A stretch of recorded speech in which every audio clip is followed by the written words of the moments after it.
বাংলাদেশের সরিষায় মহাশ্মশানে হিন্দু মন্দিরে হামলার ঘটনা ঘটেছে। হিন্দু দেবদেবীর মূর্তির মাথা ভেঙে দেওয়া হয়েছে, কিন্তু সংখ্যালঘু হিন্দুদের ওপর হামলার আরও ঘটনা সামনে আসছে। জানা গিয়েছে ইউনুসের হুজুরের চালারা পুরো সনাতনী গ্রাম পুড়িয়ে দিয়েছে। এই সংক্রান্ত একটা ভিডিও ভাইরাল হয়েছে সোশ্যাল মিডিয়াতে। সেই ভিডিওতে দেখা যাচ্ছে একটা বাড়ি পুরো পুড়ে গিয়েছে আগুনে, যেদিকে তাকানো যায় সেদিকেই কালো ছাই। আরও জানা গিয়েছে ওই বাড়িটা একটা বেকারি মালিকের। জাতিগত শত্রুতার জেরেই এই ঘটনা বলে মনে করা হচ্ছে। চাঞ্চল্যকর এই ঘটনাটা ঘটেছে বাংলাদেশের ফটিকছড়ির ৮ নম্বর আমতলী পূর্ব ভুজপুরে সংখ্যালঘু সনাতনীর বাড়িতে। এই ভিডিওটা সোশ্যাল মিডিয়ায় ছড়িয়ে পড়তেই কিন্তু যাকে বলে একেবারে ক্ষোভ চরমে উঠেছে সনাতনী হিন্দুদের মধ্যে। একই সঙ্গে আরও একবার প্রশ্ন উঠেছে সেদেশের অন্তর্বর্তী সরকারের আমলে সংখ্যালঘু হিন্দুদের নিরাপত্তা নিয়েও। দেখুন।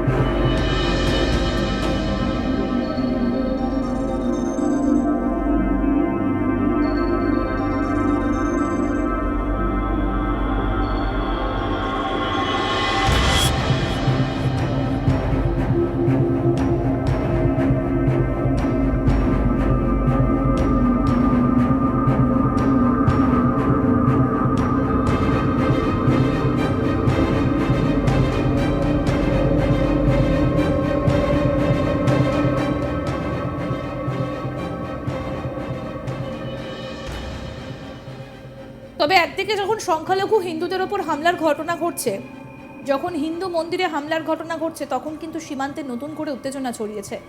জানা গিয়েছে চট্টগ্রাম সীমান্তে সেনা মোতায়েন করেছে ইউনুস প্রশাসন। গত 10ই ডিসেম্বর চট্টগ্রাম সীমান্ত সংলগ্ন মংডু শহর দখল করে নিয়েছে মায়ানমারের বিদ্রোহী গোষ্ঠী আরাকান আর্মি। চট্টগ্রাম সীমান্তে বয়ে চলা নাফ নদীর পুরোটাই নিয়ন্ত্রণ করেছে এই গোষ্ঠী। জানা গিয়েছে রোহিঙ্গা অধ্যুষিত মায়ানমারের রাখাইন প্রদেশ থেকে কিন্তু রোহিঙ্গা অনুপ্রবেশ সব থেকে বড় চ্যালেঞ্জ বাংলাদেশ প্রশাসনের কাছে। বাংলাদেশের কাছে আতঙ্কের আরেক নাম নাফ নদী, কারণ এই নদীর কাছাকাছি কোনো বাংলাদেশিকে দেখলেই নাকি শেষ করে দিচ্ছে আরাকান আর্মি। এইভাবে যদি চলতে থাকে তাহলে অচিরেই আরাকান সেনা চট্টগ্রাম দখল করে নিতে পারে বলে মনে করছে সেদেশের রাজনৈতিক মহল। অন্যদিকে উত্তর পূর্ব ভারতের সঙ্গে দ্রুত যোগাযোগ গড়ে তুলতে মায়ানমারের সঙ্গে সুসম্পর্ক চাইছে ভারত। সেই কারণেই মায়ানমারের সিতওয়েভে ভারতের কালাদান বন্দর, সড়ক যোগাযোগ এবং গ্যাস পাইপলাইন সহ একাধিক ক্ষেত্রে বিনিয়োগ করেছে নয়াদিল্লি।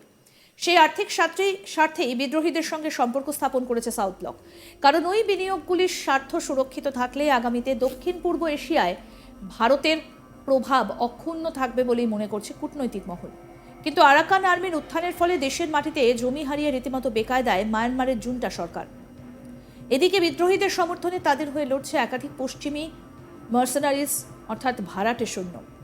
সুতরাং জুন্টা সরকারের পতন এখন শুধুই সময়ের অপেক্ষা। আর এমন অবস্থায় আরাকান আর্মি যেভাবে বাংলাদেশ সীমান্তে দখল নিয়েছে তাতে রীতিমতো বেকায়দায় মৌলবাদী সমর্থিত ইউনুস সরকার। প্রসঙ্গত বলি, যেটা জানা গিয়েছে যে মায়ানমার বাংলাদেশ সীমান্ত সংলগ্ন প্রায় 300 কিলোমিটার এলাকা নাকি দখল হয়ে গিয়েছে। এই এলাকা পরে মায়ানমারের অধীনে, কিন্তু বাংলাদেশ সীমান্তের একেবারে কাছে থাকায় এ নিয়ে কিন্তু উদ্বেগ বেড়েছে বাংলাদেশের। এই 300 কিলোমিটার এলাকা পুরোপুরি দখল করে নেবার দাবি জানিয়েছে মায়ানমারের আরাকান আর্মি। আরাকান আর্মি দাবি করেছে মংডু শহর দখলের মধ্যে দিয়ে দীর্ঘ সীমান্ত এলাকার পুরোপুরি নিয়ন্ত্রণ নেওয়া হয়েছে। যদিও এই Arakan Army border guard police ব্যাটালিয়নের সঙ্গে লড়াই চালিয়ে যাচ্ছিল। শেষ পর্যন্ত রবিবার 8ই ডিসেম্বর আরাকান আর্মি জুন্টা বাহিনীর দখলে থাকা এই সীমান্ত এলাকা দখল করে নিয়েছে বলে খবর।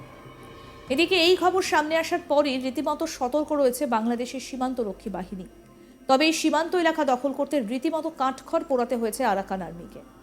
জানা গিয়েছে রোহিঙ্গা মিলিমিয়া বাহিনী, Arakan Rohingya Army, Arakan Rohingya Salvation Army এবং রোহিঙ্গা সলিডারিটি অর্গানাইজেশন এবং শাসক গোষ্ঠীর সঙ্গে লড়াই।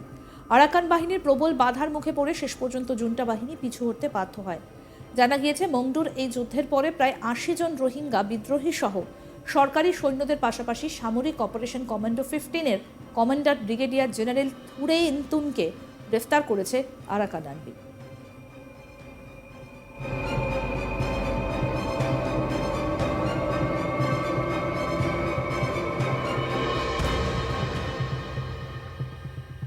অন্যদিকে বাংলাদেশ সীমান্ত সংলগ্ন এলাকা দখল হয়ে যাওয়ায় নতুন করে বাংলাদেশে রোহিঙ্গা অনুপ্রবেশের সম্ভাবনা উড়িয়ে দিচ্ছে না ইউনূস প্রশাসন। রাখাইন অঞ্চলে চীনের স্বার্থ নিশ্চিত করতে এই অঞ্চলের শান্তি স্থাপন জরুরি এবং এই রাজ্যের আর্থসামাজিক উন্নয়ন দরকার। রাখাইন মায়ানমারের অনুন্নত প্রদেশগুলোর মধ্যে একটি। এখানে উন্নয়নের দরকার এবং প্রচুর সুযোগ আছে, অথচ বছরের পর বছর ধরে এখানে সংঘাত এবং জাতিগত বিদ্বেষের বিষ ছড়ানো হয়েছে। রোহিঙ্গারা এই অঞ্চল থেকে বিতাড়িত এবং এখনো পর্যন্ত তাদের পুনর্বাসনের পরিবেশ সৃষ্টি হয়নি। চীনের উদ্যোগে নেয়া পাইলট প্রকল্পও সফলতার মুখ দেখছে না। রাখাইনে জনগণের মধ্যে শিক্ষা বিস্তার এবং অর্থনৈতিক উন্নয়ন হলে রোহিঙ্গা এবং রাখাইনদের মধ্যেকার পারস্পরিক সম্প্রীতি বাড়বে এবং বিদ্বেষ কমবে। এর ফলে এই অঞ্চলের উন্নয়ন ত্বরান্বিত হবে এবং নিরাপত্তা পরিস্থিতি নিয়ন্ত্রণে থাকবে।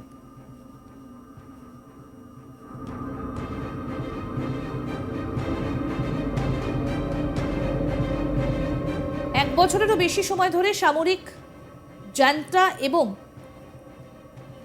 আরাকান আর্মির মধ্যে সহিংসতা বৃদ্ধির কারণে রোহিঙ্গারা রাখাইনে উভয় পক্ষের আক্রমণের লক্ষ্যবস্তুতে পরিণত হচ্ছে। রাখাইনে চলমান সংঘাতময় পরিস্থিতিতে বাংলাদেশে নতুন করে রোহিঙ্গা অনুপ্রবেশ করছে এবং বাংলাদেশে অবস্থানকারী রোহিঙ্গাদের চলমান ত্রাণ সহায়তা এবং নিরাপত্তা পরিস্থিতির ওপর চাপ ফেলছে। বাংলাদেশের সঙ্গে আরাকান আর্মির কোনো সমস্যা নেই। এই পরিস্থিতিতে বাংলাদেশের রাখাইন পরিস্থিতি এবং রোহিঙ্গা সংকট নিয়ে আরাকান আর্মির সঙ্গে আনুষ্ঠানিক আলোচনা করতে পারে। আরাকান আর্মি বর্তমান পরিস্থিতিতে বাংলাদেশ থেকে দ্রুত সময়ে তাদের প্রয়োজনীয় নিত্য পণ্য সহায়তাও পেতে পারে। রাখাইনের উন্নয়নের চাকা ত্বরান্বিত করতে হলে রোহিঙ্গা রাখাইন সংঘাত বন্ধ করে সম্প্রীতি এবং অর্থনৈতিক কার্যক্রম বাড়াতে হবে। দীর্ঘ 7 বছরেও রাখাইন রোহিঙ্গা সম্পর্কে উল্লেখ করার মতন অগ্রগতি হয়নি। রাখাইনের ভবিষ্যৎ উন্নতির জন্য আরাকান আর্মির উচিত রোহিঙ্গাদের অধিকার পুনরুদ্ধার এবং সুরক্ষা নিশ্চিত করা, মনে করছেন সামরিক বিশেষজ্ঞরা।